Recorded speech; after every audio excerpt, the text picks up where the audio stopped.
Assalamu alaikum. Today we are going to start question number 2 of exercise 2.5. जो हमने law start of the exercise में go through किया था, वो सारे लॉस इस क्वेश्चन में यूज़ हो रहे हैं. हमने क्वेश्चन नंबर 1 में हमें सिंगल लॉ गिवन था और कहा गया था कि इसको एक्सपेंड करें. ठीक है. क्वेश्चन नंबर 2 क्वेश्चन नंबर 1 का रिवर्स है. अब हमें एक्सपेंडेड फॉर्म गिवन है और कहा गया है कि इसको हमें सिंगल लॉक में लिखना है. तो हमने जितने भी लॉस पढ़े थे, अब हम उसको रिवर्स में जो है वो करते जाएंगे और सिंगल लॉक में कन्वर्ट करते जाएंगे. स्टार्ट करते हैं फर्स्ट पार्ट से. हमें खुद से पता है जो लॉक से पहले नंबर होता है वो लॉक के बाद पावर होती है. ठीक है. तो लॉक के पहले जहाँ जहाँ नंबर होगा उसको हम पावर में कन्वर्ट कर देंगे. तो ये लॉक से पहले 3 था तो ये पावर बन जाएगी लॉक एक्स क्यूब हो गया. और इसी तरह ये 5 लॉक से पहले था तो ये पावर बन जाएगी log y raise to power 5 हो गया. ठीक है.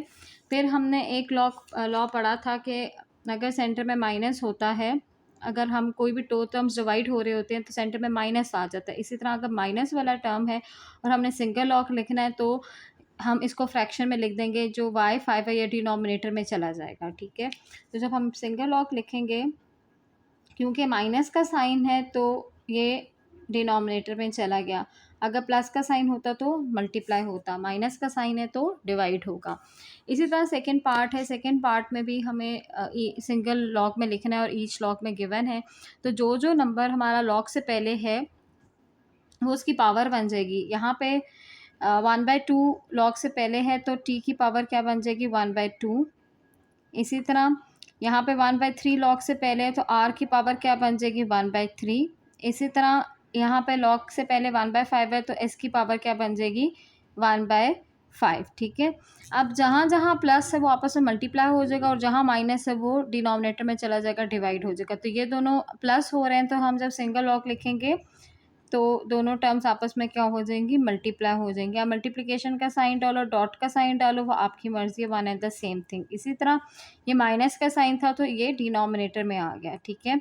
फिर एक बात हमें और पता है, जब भी फ्रैक्शन में पावर हो और न्यूमरेटर उसका 1 हो तो हम उसको रूट की फॉर्म में लिख सकते हैं. तो हम इसको एक स्टेप और कर इसको रूट की फॉर्म में भी लिख देंगे. हमारे पास आ जाएगा लॉग टी की पावर 1/2 है तो स्क्वायर रूट ऑफ टी आ गया. ये 1/3 है तो क्यूब रूट आ गया हमारे पास. ठीक है. और एस के ऊपर 1/5 है तो ये हमारे पास फिफ्थ रूट आ गया. तो हम जितना फर्दर सिंप्लीफाई कर सकते थे हमने इसको सिंप्लीफाई कर लिया. सेम एज इट इज़ हमारा थर्ड पार्ट है. थर्ड पार्ट में सबसे पहले हम वो सॉल्व करेंगे जो विद इन द ब्रैकेट है और बाद में जो ब्रैकेट से बाहर है उसको हम जो है अप्लाई करेंगे लॉ वहाँ पे. तो ब्रैकेट के अंदर अगर हम देखें तो पहले लॉ के साथ लॉ के बाहर कुछ भी नहीं है तो इट मीन्स इसकी पावर में कुछ भी नहीं जाएगा. ठीक है.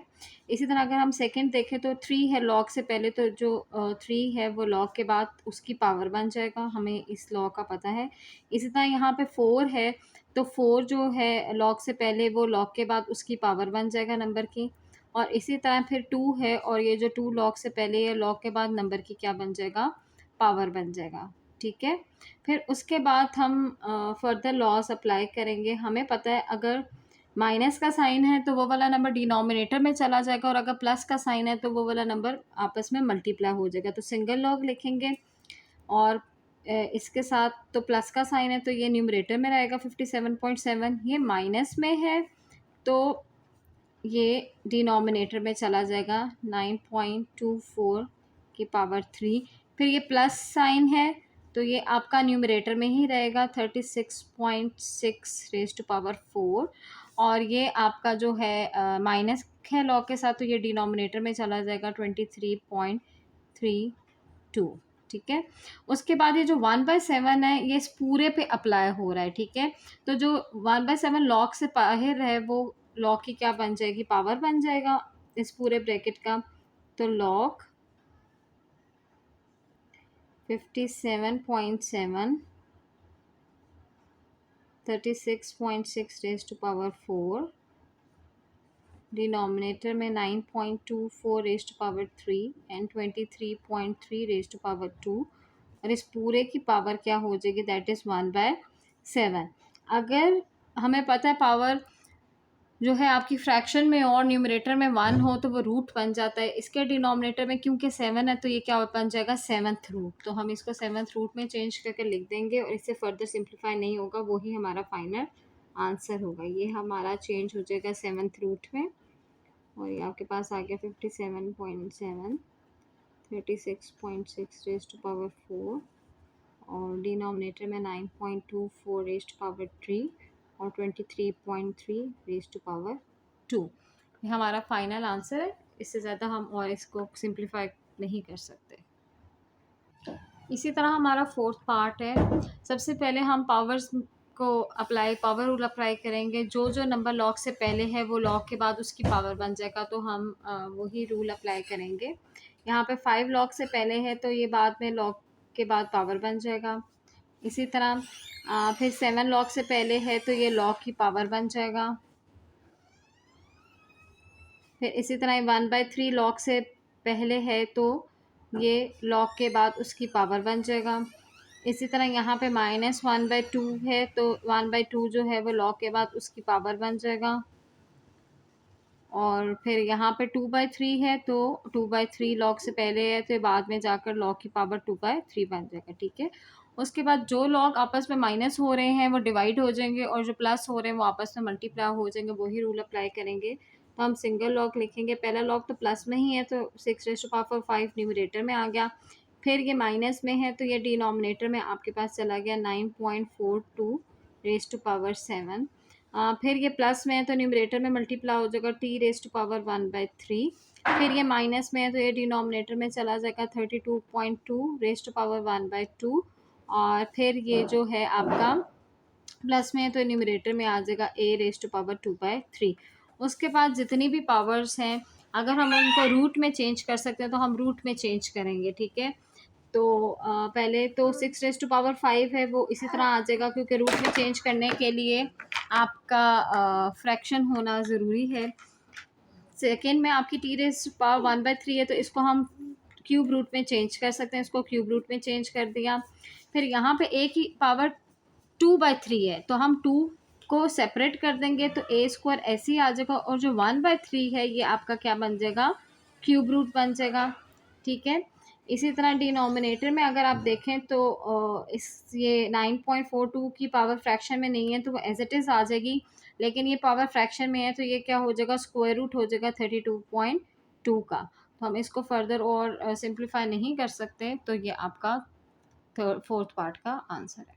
अगेन फिफ्थ पार्ट में भी हम वही रूल अप्लाई करेंगे। पहले हम पावरफुल रूल अप्लाई करते हैं तो जो भी नंबर लॉग से पहले है उसको पावर में चेंज कर देंगे। तो यहाँ पे लॉग से पहले 5/4 है तो ये जो 5/4 है ये लॉग के बाद जो नंबर है उसकी पावर बन जाएगा। इसी तरह नेक्स्ट लॉग में 1/4 लॉग से पहले है तो जो 1/4 है वो लॉग के बाद जो नंबर है उसकी पावर बन जाएगा। और फिर आपके पास 1/4 थर्ड वाले में पहले है तो वो जो 1/4 है वो 28.83 के बाद उसकी पावर बन जाएगा। ठीक है, फिर जो नंबर प्लस हो रहे हैं वो आपस में मल्टीप्लाई हो जाएंगे न्यूमरेटर में और जो माइनस हो रहा है वो डिनोमिनेटर में चला जाएगा। जब हम सिंगल लॉग लिखेंगे तो ये आपके पास लॉग 37.74 रेज़ टू पावर 5/4 आ गया। क्योंकि ये माइनस में है तो ये डिनोमिनेटर में चला जाएगा 53.7 रेज़ टू पावर 1/4 और ये प्लस हो रहा था तो ये न्यूमरेटर में चला जाएगा 28.83 रेज़ टू पावर 1/4। उसके बाद फ्रैक्शन में पावर्स हैं तो हम इनको रूट में चेंज कर सकते हैं। तो पहले वाला अगर पावर देखें तो वो क्या है, 5/4। 5 पावर इसी तरह आपकी रह जाएगी और 1/4 जो है वो फोर्थ रूट में चेंज हो जाएगा। ठीक है, इसी तरह ये 1/4 आपका अगेन फोर्थ रूट में चेंज हो जाएगा और 28.83 का फोर्थ रूट आ गया। और इसी तरह अगर आप डिनोमिनेटर में देखें तो 53.7 की जो पावर है 1/4 ये फोर्थ रूट में चेंज हो जाएगी। तो इस तरह हमने इस क्वेश्चन को सिंप्लीफाई कर सिंगल लॉग में लिख लिया। थैंक्स